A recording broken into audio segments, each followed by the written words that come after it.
आप थोड़ी सी लापरवाही बरतेंगे तो ये जान भी ले लेती है। उसका ताज़ा उदाहरण है। अब सोचिए, मालवाहक में अक्सर देखा जाता है कि मालों को ढोया जाता है, सामान ले जाया जाता है। आखिर इतनी बड़ी गलती किसने की, क्यों की गई? ये सिस्टम का फेलियर ही तो है ना कि जिस गाड़ी में सामान ढोया जाता है उस गाड़ी में इंसानों को भी सामान की तरह ही ढोया जा रहा था, इसीलिए गाड़ी का ब्रेक फेल हुआ। और अगर ये सही है कि ड्राइवर तो कूद गया लेकिन बाकी लोग नहीं कूद पाए, इसलिए उनकी जान चली गई। जी बिल्कुल, देखिए जिस तरह से ड्राइवर अक्सर उसको पता होता है कि आखिरी सिचुएशन क्या होता है। देखिए लेकिन उससे पहले दीपक बैज ने भी पोस्ट कर दिया है और 15 मजदूरों की मौत की खबर विचलित करने वाली है। सभी मृतकों को विनम्र श्रद्धांजलि।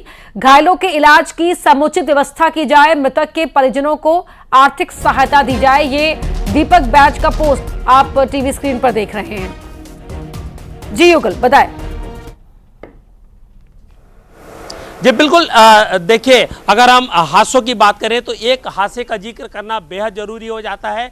कुम्हारी की घटना आपको याद होगी, जहां बस में जो लगभग 22 लोग सवार थे तो उसमें से 14 लोगों की जान चली गई थी। बस का जो लाइट है वो जल नहीं रहा था और यही वजह है कि एक खाई पर बस जा गिरी थी और एक डिस्टिलरी फैक्ट्री का वो बस था, तो उसमें भी ड्राइवर है वो बच गया था, उसकी पैर को चोटें लगी थी। ठीक इसी तरह से जैसे जो जानकारी मिल रही है कि ड्राइवर है वो बच गया है, जब ड्राइवर को पता चलता है तो वो कूद करके अपनी जान बचा लेता है, लेकिन उसमें जो अन्य लोग जो सवार थे, 25 लोग जो सवार थे, उनकी स्थिति क्या रही होगी आप सोच सकते हैं। चूंकि वनांचल क्षेत्र में दुर्घटना घटित हुई है तो वैसे भी दुर्घटना के बाद कैजुअलिटी जब होती है तो वहाँ पर अफरा तफरी का माहौल होता है, संसाधन नहीं होते हैं, एम्बुलेंस को पहुँचने में समय लगता है, तो ऐसे में कुछ कैजुअलिटी की संख्या है वो बढ़ जाती है। फौरी तौर पर वहाँ पर अगर उपचार नहीं मिलता तो जो मौत के आंकड़े हैं वो बढ़ जाते हैं। और इस तरह से जब भीषण जो हादसे होते हैं, दर्दनाक हादसे होते हैं,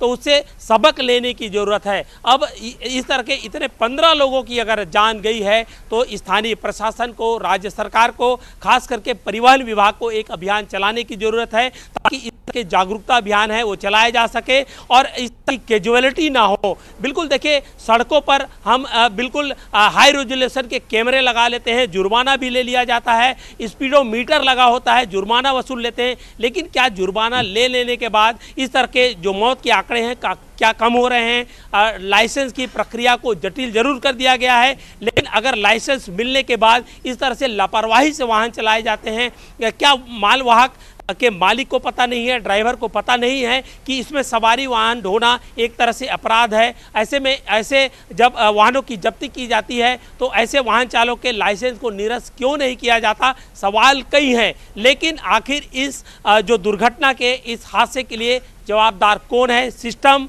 ड्राइवर या वाहन मालिक? जी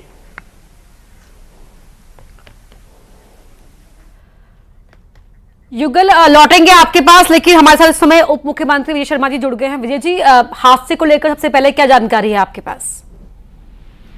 जी, कवर्धा जिले में कुकदूर क्षेत्र है, वहां पर तेंदुपत्ता के लिए पिकअप गाड़ी में सब लोग गए थे और लौटते समय ढलान में ब्रेक फेल होने से ये दुर्घटना हुई है। इसमें लगभग 15 लोगों के होने की खबर है। जी, दुखद विषय है, कष्टदायी विषय है। जो इंजर्ड है क्या उन सभी को रेस्क्यू कर लिया गया है? हाँ, वो रास्ते में है, उनको ले जाया जा रहा है। प्रशासन के सभी लोग, एसपी, कलेक्टर सब पहुंच रहे हैं, मैं भी रास्ते में हूँ, हो रहा है कुछ पहुंच जाऊंगा। आप भी मौके पर पहुंच रहे हैं? हाँ जी, मैं भी जा रहा हूँ। सर, इसके अलावा परिवारों को किस तरह की कोई मदद? देखिए, आर्थिक मदद कोई विषय नहीं है भाई, वो तो होना ही होना है, लेकिन वर्तमान में अभी समय दूसरा है, मतलब अभी पहले और सामने खड़े होकर जो मदद कर सके वो करें। सर, ये हादसा हुआ कैसे? क्या इसको लेकर कोई जानकारी मिल पाई है?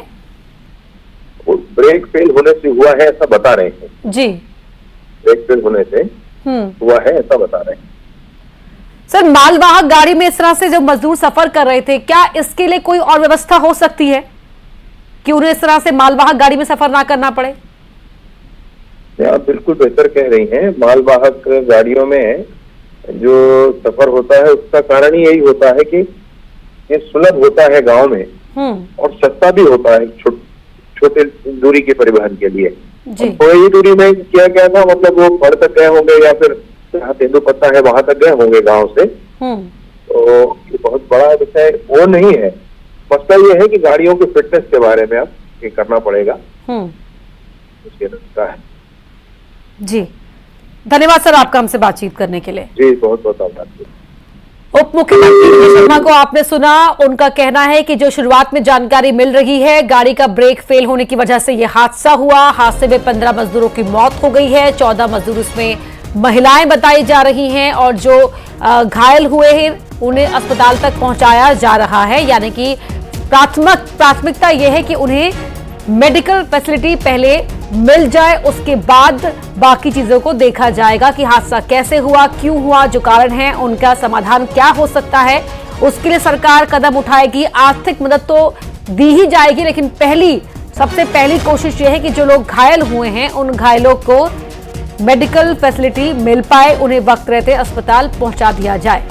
खुद डिप्टी सीएम ने यह बात न्यूज़ 18 मध्य प्रदेश छत्तीसगढ़ से कही है कि वो भी मौके पर पहुंच रहे हैं और तेंदुपत्ता तोड़कर ये मजदूर वापस लौट रहे थे जो इस मालवाहक गाड़ी में सफर कर रहे थे और ये हादसा हो जाता है बीच रास्ते में, जहां पर गाड़ी का ब्रेक फेल होने से ये गाड़ी अनियंत्रित हो जाती है। उसके बाद ये पलट जाती है, रास्ता जहां से था वहां ढलान